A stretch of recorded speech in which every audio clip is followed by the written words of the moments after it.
Ravalomanana, fito taona nodina teto an-tanindrazana.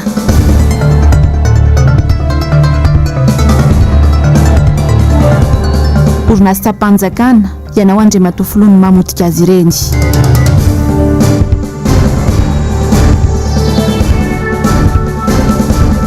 FTAR UCTU mivondrona manohitra ny taxi moto.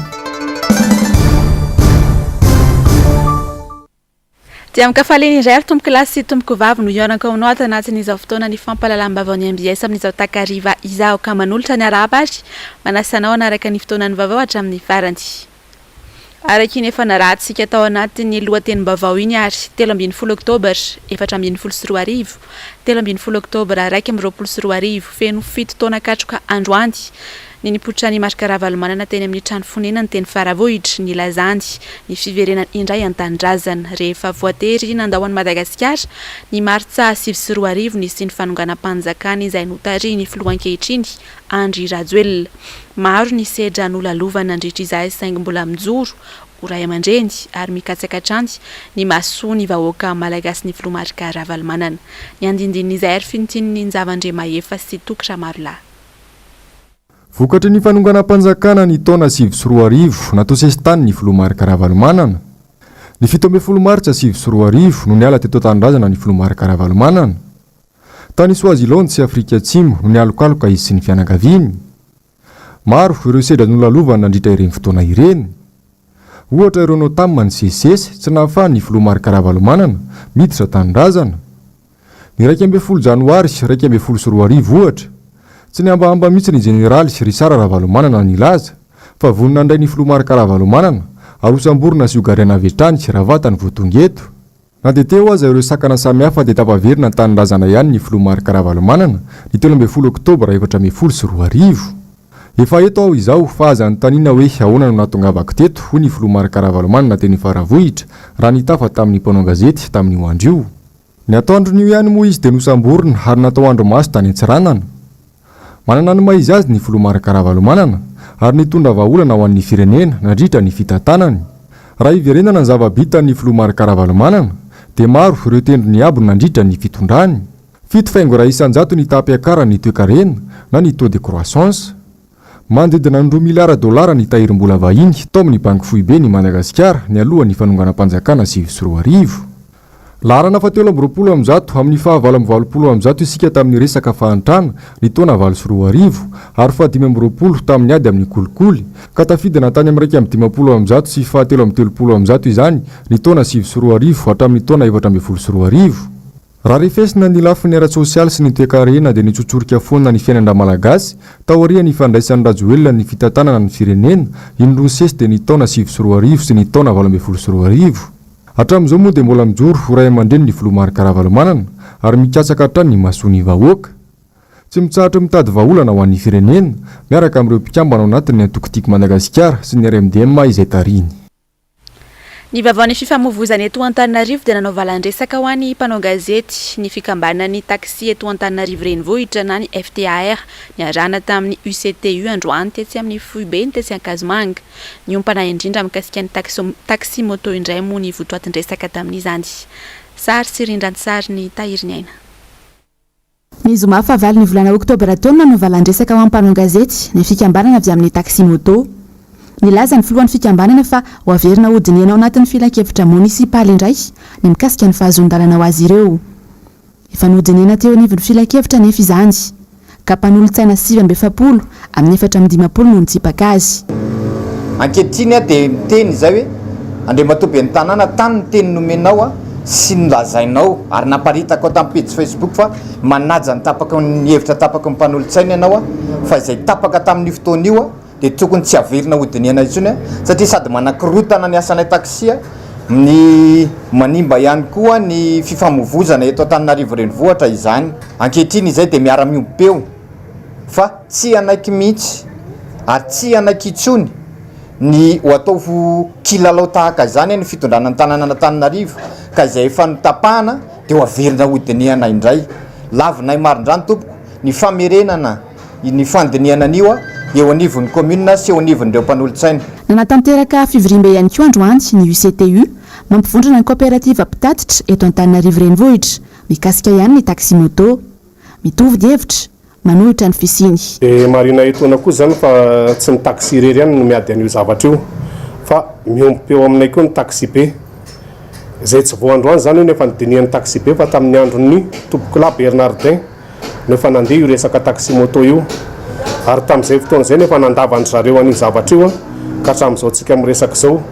marina etona fa ao anatin'ny assemblée générale ny taxi be zao amin'izao zao ka misy ny tenina tsiponjareo taty aminay hoe miompy eo aminay zareo ary tsy manaiky ny fisiny taxi moto io ary mandà marindrano ny fisiny io zareo ka noho izany na ny taxi na ny taxi be zany dia samy mandà ary samy tsy manaiky ny fisiny taxi moto satria eo amin'ny resaka fandriampahalemana sy ny resaka circulation dia miteradoza ho an'ny ponina Tananarivo le izy ka zay no anisany tsy nanekena ny taxi moto. Araka ny loharanom-baovao avy amin'ny mpanolotsain'ny tanàna dia na izy ireo ary tsy mahalalakory ny mikasika indray ny andanina ny resaka taxi moto eo anivon'ny filakevitra. Izy ireo aza mametra-panontaniana ihany koa ny amin'ny hoe nahoana ny taxi moto indray no mahafantatra izany mialoha ny mpanolotsaina. Eo amin'izay vaovao ny fifamoivoizan'izay hatrany ary dia camion lehibe iray mpitantitra entana no niaran-doza teny amin'ny ary malagasy Ambotry Manjaka ny maraina teo. Tafiditra tao anaty tsena fivarotana kojakoja mpiarakodia sy tsena fivarotana asa tanana malagasy ity fiara be ity. Tsy fantatra mazava moa ny tena antony loza tsy nisy nianana fosy saingy ny fahasimbanany betsaka na ho an'ny fiara izany sy na ho an'ireo tsena niarany loza. Ny trangana fahavakisana banky tao ilaka ka ny alatsinainy alina lasa teo. Vola mitentina 720 sy 700 tapitrisa ariary no lasa ny jiolahy tamin'izany. Raha ny loharanom-baovao dia nirongo basy ny jiolahy ary nofatoran'izy ireo ny talen'ny banky izay mipetraka ao ambon'io banky io ihany. Nantsona ihany koa ny talelefitra ka nofatoran'ireo jiolahy sy voahambana basy ihany koa no ny voatonga. Noteren'ireo olon-dratsy hanome ny kodiny coffre-fort izy ireo. Nanara-po nangorona ny vola araka izany ireo jiolahy ary ny fiaran'ny banky ihany no nitondran'izy ireo izany avy eo. Niova fiara kosa ireto farany sy rehefa tonga tany isalo. Ny alina io ihany anefa dia voasambotra ny mpitandro ny filaminana ireo olon-dratsy rehefa natao ny fikarohana. Olon-tsotra iray kosa no samboriny mpitandro ny filaminana tao Ambatoboeny omaly hariva no ny fanehoan-kevitra nataony tao anaty Facebook mikasika ny raharaha fanolalana zaza tsy ampy-taona tany an-toerana sy ny nolazainy fa tsy misy fandraisana andraikitra ataony mpitandro ny filaminana manoloana ny tsy fandriampahalemana any an-toerana no antony nisamborana azy. Tsy aivina fa tsy vaovao-lohany no ny sipikirakira Facebook no samborina no ny fanehoan-kevitra tahaka izao teto Madagasikara. Misafovina kosa ny fako etsy andrefa ny mananjary firaisana faefatra nambaran'ireo mponina eny amin'ny manodidina fa efa andro maromaro no tsy nisy naka ny fako ka tsy maharaka intsony ny daba fanangonana. Ano miaratina sy Mathieu Prince. Miaina anaty loto vokatry ny fivangongon'ny fako eny an-toerana ny mponina eny andrefa ny mananjary. Efa andro maromaro no tsy nisy nandroaka ny fako. Tsy maharaka ny fako ary nisy tokantrano ireo daba ka antony goavana mamparitaka ny loto zany. Feno ny daba fitobin'ny fako,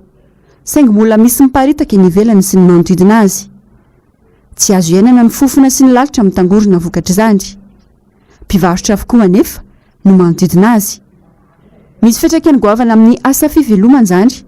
indrindra eo amin'ny fahasalamana ny sambatan'olona, saingy tsy maintsy afiana ny fanazavana ireo manodidina. Fako ny entana tototry ny fako dia tototry ny vovoka, ny fofona efa tsy mahenitra zany amin'ilay fofona efa zatra. Ny eto amintsika zany efa betsaka ilay fokotany efa mihetsika fa ilay camion no indraindray taraiky be. Tena manahirana mihitsy ilay fako satria hitanao ny aretina mbola misy dia mampitahotra mihitsy na ny ankizy kely ary hitanao eto aminay betsaka, ny olona betsaka dia mila mitandrina ihany. Misy fiantraikany mihitsy ilay izy satria indrindra fa zavatra hoe sakafo. Indrindra fa sakafo hita hoe makeny amin'ny sakafo zany ilay lalitra ve ny fofona. Ianao tsy maintsy ety no misakafo rehefa atoandro.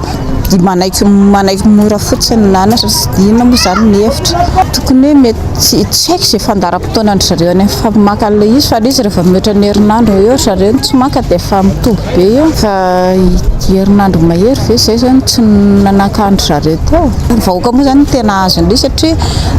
vahoaka foana mivofa ny tompona andraikitra moa zany any izy fa mivoaka nefa na any ary ny tompona andraikitra ny ohatra ny tompona andraikitra nisy misy vady aman-janany ety misy ny ankizy kely mandehandeha ohatry zao dia tsy maintsy hoe voan'ny fofona io dia efa ety zany zao serisery tsy afaka amin'le any dia raha malala hoe ny valana aretina misy manjary lasa mampiahiahy ngo dia sanatria zao ndray ty aretina ty nefa ny avy amin'ny loto zany koa matetika mampisy an'io valana aretina tsotsotra ety io dia mba hoe manaitra ny tompona andraikitra zany mba samy atrika hoe ezaka ny anala ezaka ny tandrina amin'le resaka fa loto fa loto tena hita hoe matondra an'le valana aretina. Misy ny fandraisana andraikitra saingy tsy ampy zany ho hiatran'izy ireo farafahakeliny indray mandeha anatin'ny 3 andro no tokony androfanina izany tsy vangongo tahaka izao miantoka ny fahasalamana ny fahadiovana rehefa miparitaka ny loto moramorongatra ny aretina antsoa araka izany no ataon'izy ireo nijerena akaiky ity olana ity isika raha teo efa hitra anatin'ny vanim-potoana ny fahavaratra ka mila soroana dia mialoha izany tsy tara ny fahavoazana.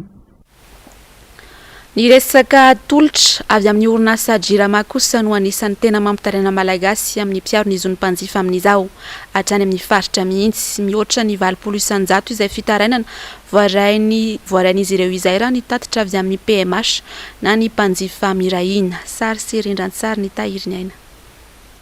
Mihoatra ny 700 ny fitarainana voarain'ny mpiaro ny izony mpanjifa manerana Madagasikara mikasika ny tolotra avy amin'ny orinasa jirama na rano io na jiro. Ny vidiny anefa tsy mitsaha-midangana. Tsara aloha mampahafantatra fa miaina anaty fatiantoka sy trosagoavana ity orinasa mpanjakana ity amin'izao. Mahatratra hatramin'ny 10 miliara ariary ny trosany jirama amin'ny mpamaty solika. Miamtotongana hatrany ity orinasa ity. Tsy tantaratra nefa treto ny ezaka avy amin'ny fanjakana amin'ny fanarenana azy. Ny mpanjifa hatrany azy any mibaby ny vokany. Ny tena tsikarotray tena makarary ny mpanjifa malagasy amin'izao dia ny voalohany ny resaka jiro sy rano. Metsika ohatra nazahoanay fitarainana tamin'ny mpanjifa avy any amin'ny distrikany Orombe marimarina kokoa any Iosy amin'ny alalan'ny antenninanay izay any dia herinandro no tapaka tsy nisy rano teny an-toerana. Voaingana akory zao ny distrikana Avaradrano tsy nisy rano ihany koa ny commune Sabotsy na Mehana. Ny faharoa manaraka an'izay mampametra-panontaniana hoe nandray andraikitra ve ny ministry ny angovo satria raha ny tsikaritra dia hoe ritra ny rano moa ve ilay ministra efa nijery ny fitondrana amin'izao fotoana izao ve nijery ny hoe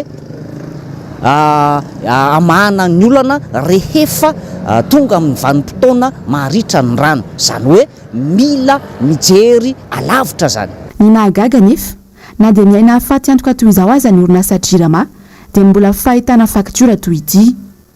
Antony na objet amin'ny taratasy dia ny hoe rémunération de la performance. Vola mitentina hatramin'ny 30 tapitrisa ariary natolotra ny onjara samy manana. Voalaza atao anatiny ity faktura ity fa noho ny fanarenana ny orinasa dia natao hatramin'ny herintaona ny fanomezana valisoa toy izao ho an'ny mpiasa mahavita ny asany tsara. Ka raha matony ahoana ireny mitentina 30 tapitrisa ariary isan-taona izany? Ny orinasa iasanao aza nefa miaina anaty fantiantoko agoavana ary zara raha mahavita manome tolotra ho an'ny mpanjifa. Eo amin'ny maresaka iraisam-pirenena ary dia miaina ao anaty orohoro tanteraka ny mponina Palma amin'izao fotoana izao vokatry ny fipoahana volcan Oktobra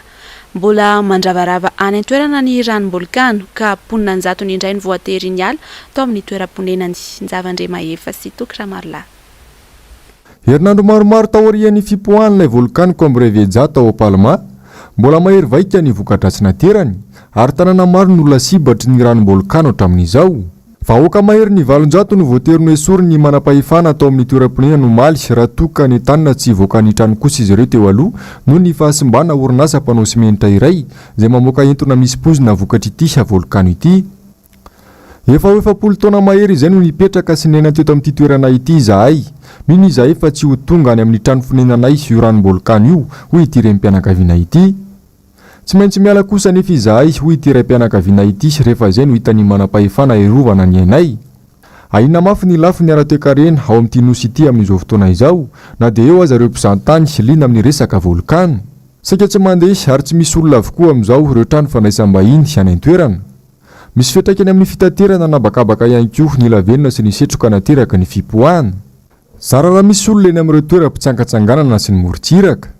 Marobe ireo mpizahantany no nanafona sy nampitsahatra ny fialan-tsasatra izay saika ho ataony ao Palma.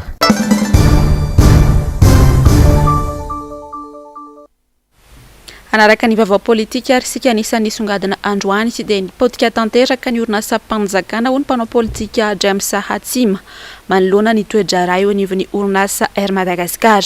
Namarana ihany koa fa tsy manana foto-kevitra ijoroany izao fitondrana ankehitriny izao fa dia manao copier-coller amin'izay efa nisy teo aloha. Ando miaratiana sy Mathieu Prince. Mandalo fotoan-tsaratra ny kompani mpitanterana na bakabaka Air Madagascar. Drosa mitentina $20 fa tiandoka $70 mialohan'ny krizy ara-pahasalamana. Tapitra tamin'ny 4 septambra teo ny licence d'exploitation ny Air Madagascar. Midika izany fa tsy afaka hisidina intsony izy ary tsy afaka hisehatra amin'ny tontolo ara-baritra intsony ihany koa. Tsy afaka manao ny sidina fanaony ireo Airbus A340 izay marihana fa mampitohy any Madagascar sy Chine ary Paris. Ny Boeing 737 nofaina izay efa naverina vao tsy ela akory izay. Entitra no nilazany mpanao politika James Hatsima afa ny Florajoelina no namotika ity orinasa mpanjakana ity na ireo orinasa mpanjakana hafa ihany koa aza. Marina zany no tena marina amin'io dia tsotra vao nividy an'io Airbus A340 io ny filoha dia zany tabataba voalohany ary nampisamborina tamin'izany hoe manembatsembana manao atteinte à la sûreté de l'État nefa ny nataony tamin'io tompoko dia mividy poubelle avion fanary any cabinet no mividiny dia mirehare izy fa mividy avion vaovao. Marina amin'ny armady io dia tsotra fanapotehana kitsirano ny orinasa matanjaka malagasy orinasa mpanjakana. Inona tsony ny ananatsika jereo reny tabataba tao amin'ny ACM migadra dia avoaka tao an'izao reny eny ao anatin'ny armady avion ray sisany avion armady dia ny ATR anankiray afaka manao inona amin'izany. Inona sisa ny asa omenao ny tanora rehefa orinasa mpanjakana no ataonao varibobo ohatran'io. Laingy zany hoe trosa zany fa mbola ananan'ny Air France vao eloka tany amin'ny tribonaly ary tsika andohonitra goavana be amin'ny Air France no ny adalana nataon'io fitondrana io no ny adalana nataonao andre matofilo tsy mety io nananatra foana zay mbola ataonao ihany dia ianao indray mibetaim-bava taoriana hoe ny trosa mahatonga an'io ianao no nampanao trosa amin'ny malagasy ianao manimba n'io fotodrasy-mpanjakana rehetrarehetra io na jirama na hermady ny orinasa mpanjakana rehetra dia ianao mamotika fa aza mandainga fa tsy anaiky an'izany intsony nyvoaka malagasy. Eo mafisiny hatrany moa fa tsy manana politika mazava moana ny firenena anatin'ny fahantrana lalina ny fitondrana TGV fa dia misalotra lava ny efa fataony teo aloha. Amin'izao fotoana izao indray mbola ndray hoe anafatra omby ohatra nataon'ny Flora Valimanana manao copie-coller no hainy fa tsy mahay zavatra hafa fa tsy zay ihany no hainy ary manapotika ny orinasa malagasy. Lazaiko anareo teo hoe ny orinasa mpanjakana potehana ny orinasa malagasy potehana inona zany sisa ny azo amin'ny malagasy. Ny antony nanaovana ny triple mbany nanafarany Flora Valimanana ireny anavotana ny taranaka malagasy anavotana ny fahaleovan-tena malagasy fa tsy zavatra hafa dia mipotehanao ny doranao na dia tsy otsony ary ny filoha. Nanao valan-dresaka ho an'ny mpanao gazety androany ny teo anivon'ny tanora vaomiera nasionaly nosy malagasy nitondra fanazavana mikasika ny fanomezana vana ny vahiny eto Madagasikara. Ando miaratiana sy Mathieu Prince hatrany. Maro amin'ny malagasy ankehitriny no veritany very fananana lasina ny vahiny sy ny mpanambola. Totompony mangatakaty ny ambony arena ny ankamaroan'ny malagasy noho ny fibodonana ihany koa fivarotana tany ataon'ireo vahiny amin'ny fomba tsy ara-drariny. Lasa ny vahiny indray no mandidy sy manapaka eto amin'ny firenena. Ny lalàna misy inina ovaina ka manomevahana azy ireo tsy azo ekiny zany hoy ny teo anivony tanora voamera nasionaly no sy malagasy mila mijory sy mandray andraikitra ny rehetra siny dia ohatrany hoe ny vahiny ihany manambola no afaka manao izany ka mamadika ny taratasy rehetrarehetra afahany mahazo le tany zay hita fa tsy ara-dalàna zany ankehitriny ka noho izany tsy maintsy hijerevantsika hoe inona ny zavatra tokony atao na hoe inona ny zavatra tokony ataotsika dia ao anatin'izay zany ny hitsanganantsika hoe mila miresakytsika mila mifanantontsika dia manao vidina ny fotony mahakasika an'ireo tany zay misy litisy eto Madagasikara ka izay tsy maintsy hijerevana hoe tsy ekena tsony aloha zany tokony akano vahiny an'izany tany zany eto Madagasikara ary tsy ekena tsony zany fivarotana tany zany amin'ny vahiny satria ny lalam-panorenana antsika dia manambara fa ny Madagasikara dia tsy azo nizaniza anombinana ary anankiray ary tsy azo mihidy zay ny voalazan'ny artikla 1 ao anaty lalam-panorenana kanefa dia inina tikaina zany eto amin'ny firenena dia tsy azontsika ny manaiky an'izany tsy azontsika ny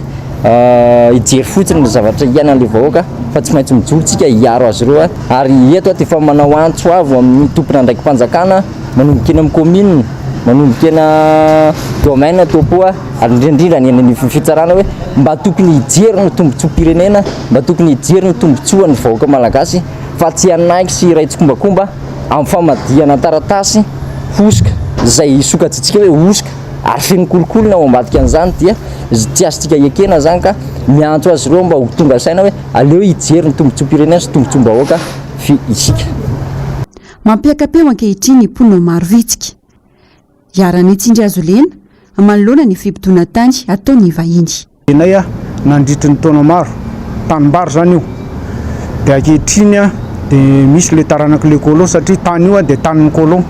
misy société féculerie de marvitsika nambola ny société tamin'izany colon zany ankehitriny efa maty le société tamin'ny 2010 dia zao le tanimbary zay nambolen'ny vahoaka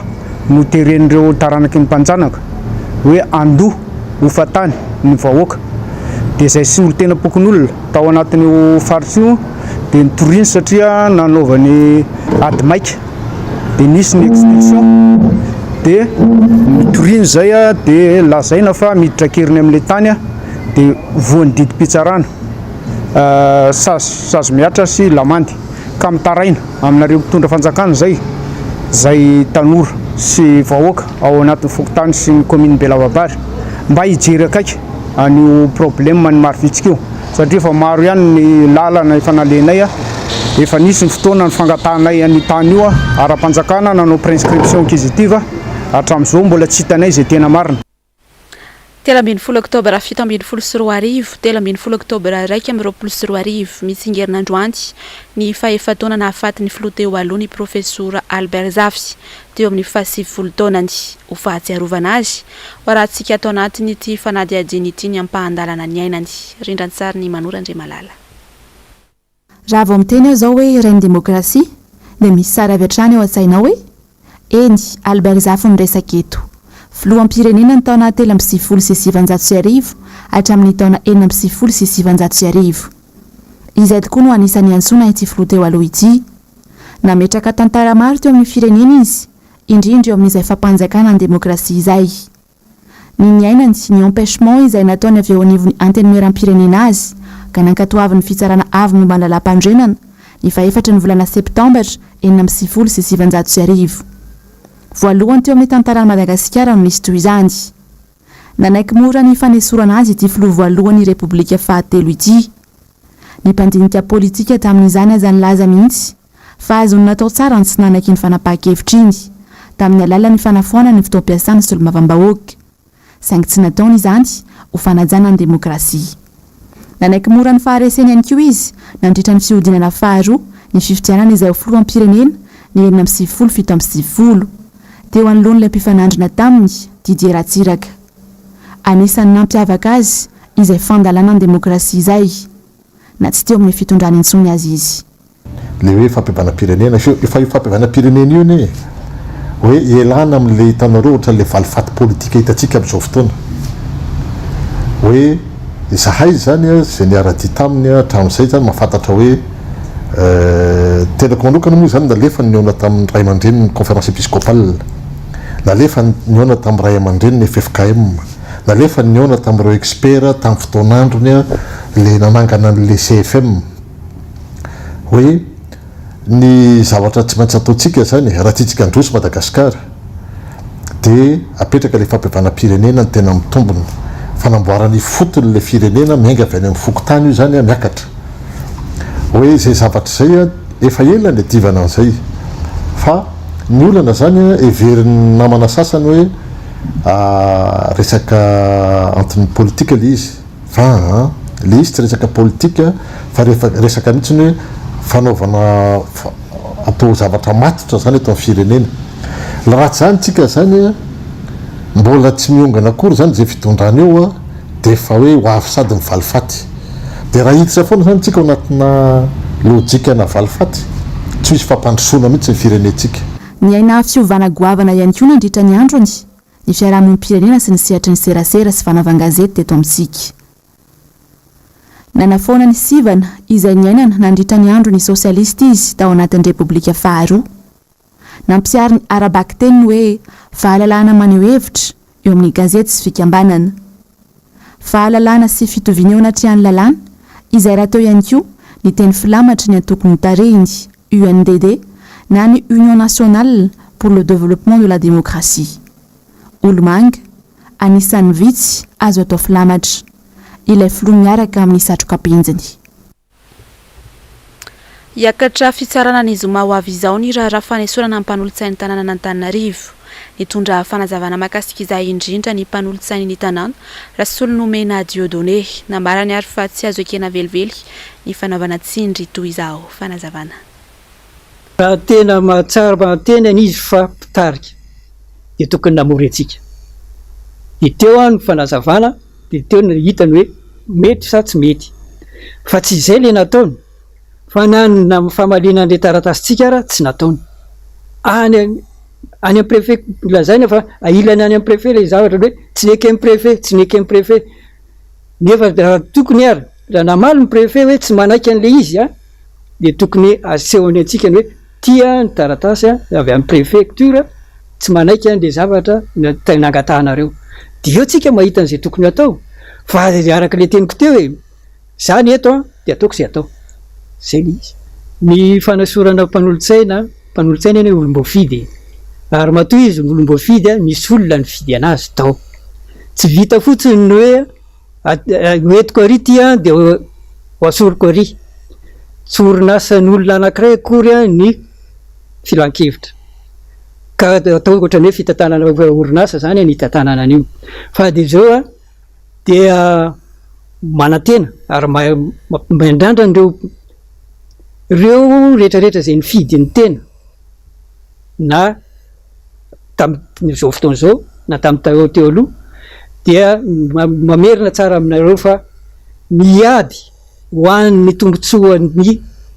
tsika rehetrarehetra ho an'ny filan-kevitra ho antsika rehetrarehetra no nidiranay ao mpanolotsainy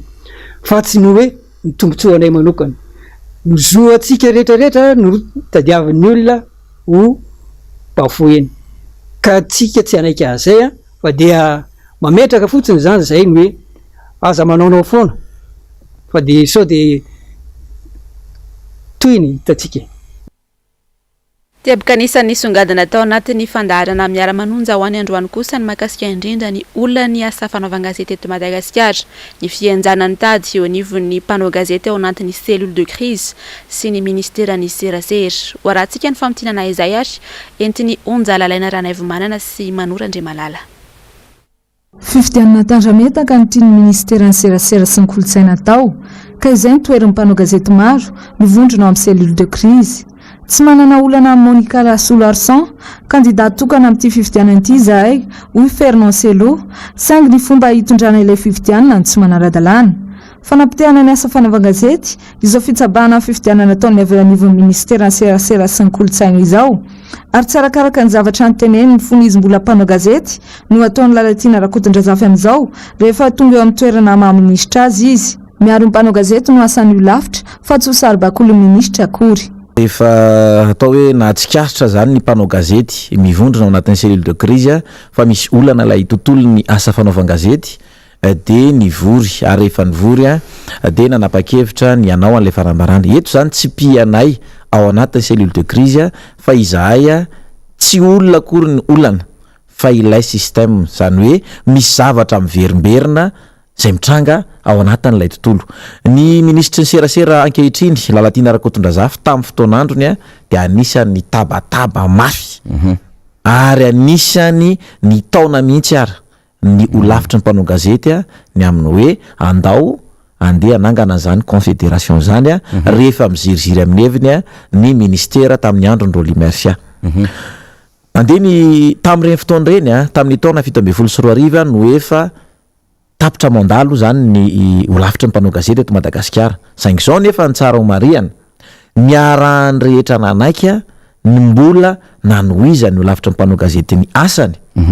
mato raha mato ministra zay notoriny ny filohan'ny antenimierandolona teo aloha honorera kotomanana ny tongony ray efa teny an-tany mora fa noho ny olavitra ny mpanao gazety nanelanelana de nijanona le raharaha na ny fitsipika amin'ny fahity fifidianana ity azy dia mbola manjavozavotra amin'izao ary ny kajikajy politika andramatoa ministry ny serasera sy ny kolontsaina no tiany apetraka ao amin'ny lavitry ny mpanao gazety izay ny toeran'ny mpanao gazety maro mivondrona amin'ny cellule de crise raha ny fanazavan'ny Fernance Lohatrany dia tadiavin'ny ministry ny serasera sy ny kolontsaina Ogiazana sy atao ambany vahon'ny ministera ny olavitra fa rehefa nitranga ny olana teo amin'ny membre cabinet andramatoa ministra Didira Tsimbazafy sy ramatoa ministra zay nametra-pialana sy ny fandroana andreo ECDBDB tao amin'ny RNM sy TVM zay nijoroany ny olavitra ny mpanao gazety hoe tsy mety ty zavatra ataon'ny ramatoa ministra ty nanomboka teo zany ny fankahalana olona de noho nylay fankahalana olona no nandeha ny kajikajy ny ramatoa ministra amin'izay ny amin'ny hoe andeha hostomina ho an'ny ministera mihitsy ilay olavitra ny mpanao gazety teo zany nanomboka nandeha fa ampidirana ny lalàna 55 bis izay miteraka olana amin'izao fotoana izao sikaritra ihany koa fa noho ny tsy maintsy hanolohana mpanao gazety ny solotenany eo anivon'ny voamera misahana amin'ny fifidianana na ny seni no anisany antony mampisisika ny avy ao anivon'ny ministera anao izao fifidianana petatoko izao mpanao gazety maro moa no efa naneho ny tsy fahavonona ny fidy no ny fahitana ny tsy maharadalàna izao fifidianana atao letrezana izao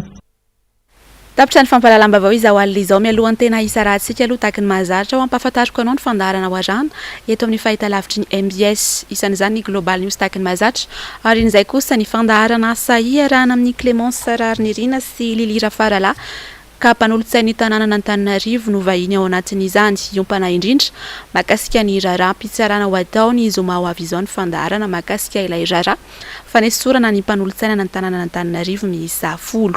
ary n'izay kosa ny horonan-tsary mitondra ny lohanteny hoe misy biavior no arahantsika ny tena kosa ary dia mametraka ny veloma mandra-pitafa ao amin'ny manaraka indray tompoko satria dia asina andria malala indray no hanolotra amintsika ny fampalalam-bavao manomboka rahampitso